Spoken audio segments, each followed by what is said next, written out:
বাঙালি মানে মাছে ভাতে বাঙালি। দুপুরে যদি ভাতের সাথে এক পিস মাছ না হয় তাহলে তো কথাই নেই। আর যদি হয় পার্শে মাছ সাথে রাঁধুনি দিয়ে, তাহলে তো জমেই যাবে পুরো দুপুরের লাঞ্চটা। তো চলো, আজ আমি মাছটা কিভাবে রান্না করছি সেটা তোমাদের সাথে শেয়ার করতে চলেছি। তোমরা আমার সঙ্গে থাকো। আর এরকম একটা মাছের রেসিপি যদি হয় তাহলে তো বাড়ির সকলেই প্লেট পরিষ্কার করে খেয়ে নেবে। দেখতেই পাচ্ছ। চলো তাহলে রেসিপিতে ফিরে যাওয়া যাক। এখানে পার্শে মাছ দুটো আমি নুন হলুদ দিয়ে মাখিয়ে রেখেছিলাম। আর এদিকে তেল গরম হয়ে এসছে, তাতে আমি মাছটা ছেড়ে দিলাম। দুটো মাছের পিস বেশ বড়ই ছিল, আমি টুকরো করিনি, এটা গোটাই আমি তোমাদের রান্না করে দেখাচ্ছি। মাছগুলো এপিট ওপিট করে সুন্দর করে ভেজে নিতে হবে, যাতে ভেঙে না যায়। কারণ মাছ বড় হওয়ার জন্য খুব সাবধানে ভাজতে হবে, যাতে ভেঙে না যায়। অন্যদিকে আমি কিছু শিম কেটে নিয়েছি, আঁশ ছাড়িয়ে কেটে নিয়েছি দুপাশটা, যেটা কিনা গোটাই রাখবো।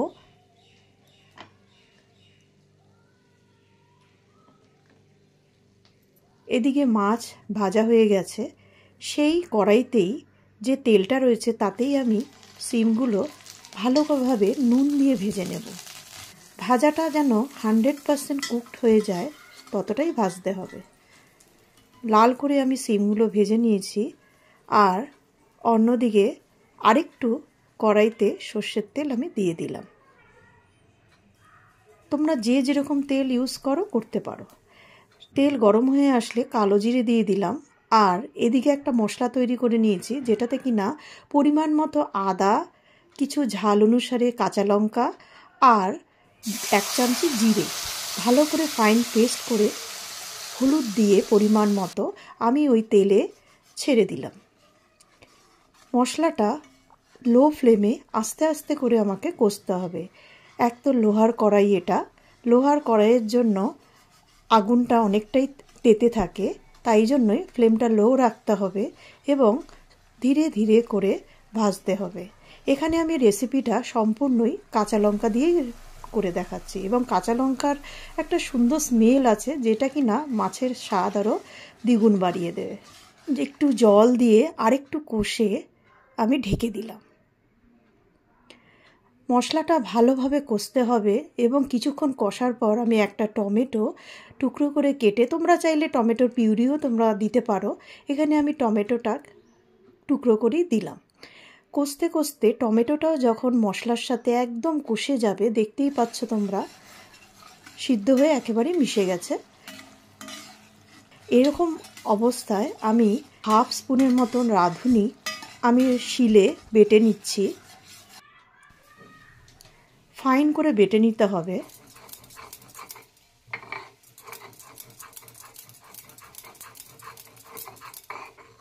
আর এদিকে আমাদের মশলাটাও কষে এসছে। মশলাটা সম্পূর্ণ যখন কষে যাবে, রাঁধুনি বাটা আগে দিতে নেই, তাতে মশলাটা তিতো হয়ে যেতে পারে। যখন মশলা টমেটো সমস্ত কষে যাবে, তখন আমি ওই রাঁধুনি বাটাটা তাতে দিয়ে ওটা কষবো। এখানে বেশি আমি কষবো না, ভিডিওতে তোমরা দেখতেই পাচ্ছ আমি বেশিক্ষণ এটা কষবো না, কারণ তাতে তিতো হয়ে যেতে পারে পুরো ঝোলটা। তো পরিমাণ মতো জল দেব, কারণ এখানে আমি ঝাল বানাচ্ছি, সেখানে বেশি জল তো প্রয়োজন হবেই না।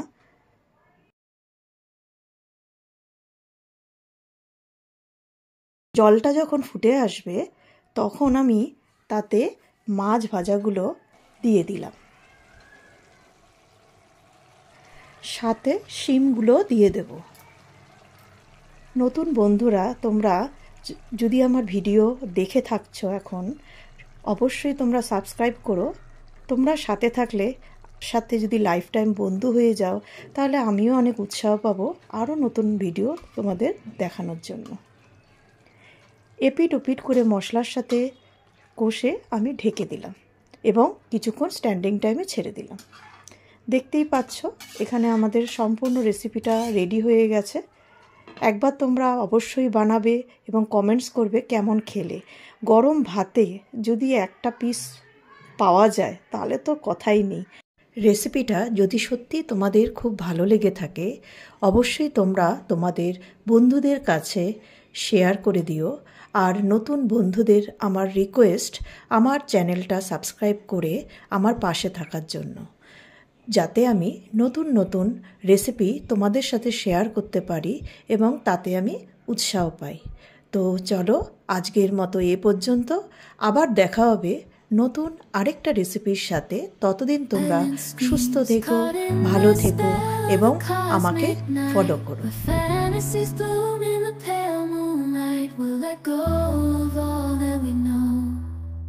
And dance in the stardust gentle flow, dancing in